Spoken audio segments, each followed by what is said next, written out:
হেই বন্ধুরা, আমরা এখন চলে এসেছি ঋষিপাড়া একটা ওয়াজ মাহফিলে। নানান ধরনের খাবার আছে, আমরা টেস্ট করব এবং আপনাদেরকে বলবো খাবারটি কেমন। ভাই, আপনি কি খাওয়ার মনোপোষণ করছেন বলেন?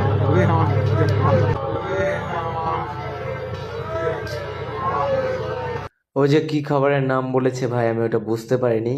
পেঁয়াজিটা অনেক সুস্বাদু আর কি। মূলত আজকে আমরা জিলাপিটা বেশি করে খাবো, থেকে পেঁয়াজি খাওয়া হয়নি। পেঁয়াজি, তাহলে আমরা এখন পেঁয়াজি খাই নাকি? পেঁয়াজু বা পেঁয়াজের বড়া, ডাল ও পেঁয়াজের মিশ্রণে তৈরি এক ঐতিহ্যবাহী খাবার, যা শীতের দিনে মজার সঙ্গে। এর শিকড় আমাদের সংস্কৃতির গভীরে প্রথিত আছে। মেলা বা উৎসবের দিনে সবসময় এটা আমাদের প্রিয় খাবার।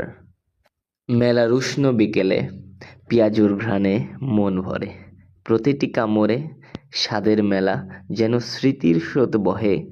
ডালের সাথে পেঁয়াজ মেশালে তৈরি হয় এই স্ন্যাক। বন্ধুদের সাথে ভাগাভাগি, জমে ওঠে আড্ডা মেলা। এই পেঁয়াজুটা শুধু খাবার নয়, এটা আমাদের ঐতিহ্যের ছোঁয়া। প্রতিটি কামড়ে আছে মায়ের মমতা, দেশের দোহাই। আহ, কি সুস্বাদু না এই পেঁয়াজ! এই পেঁয়াজও আমরা প্রচুর পরিমাণে খেয়ে থাকি। মেলায় বিভিন্ন দোকানে আমরা পেঁয়াজও প্রতিনিয়তই দেখতে পাই, তাই এর স্বাদ অনন্য হয়। এখন দেখার বিষয় পেঁয়াজুটা কোন দোকানে কেমন হয়, সো আমরা সেটাই দেখব। এই মেলার মধ্যে নানান জিনিস বিক্রি হচ্ছিল, যেমন এখানে কিছু ফুল এবং এখানে কসমেটিক্সের কিছু জিনিস বিক্রি করছিল, লাইক অনেক কিছুই। এবং এই দোকানটাতেই আমরা দেখতে পেলাম আমাদের ঐতিহ্যবাহী সেই পেঁয়াজু, এবং এখানে যা ভাসতেছে এটা হলো আমাদের ঐতিহ্যবাহী আড়াই প্যাচের জিলাপি, যা হার মানায় নারীর প্যাচকেও।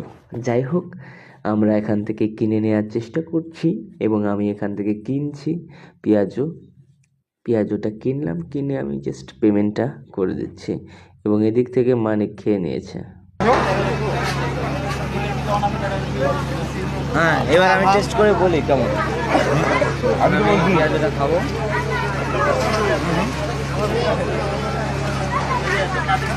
কেমন স্বাদ? ওয়াও, ভালো, কিন্তু পেঁয়াজটা একটু কম। জাস্ট একটু পেঁয়াজও নিয়েছি।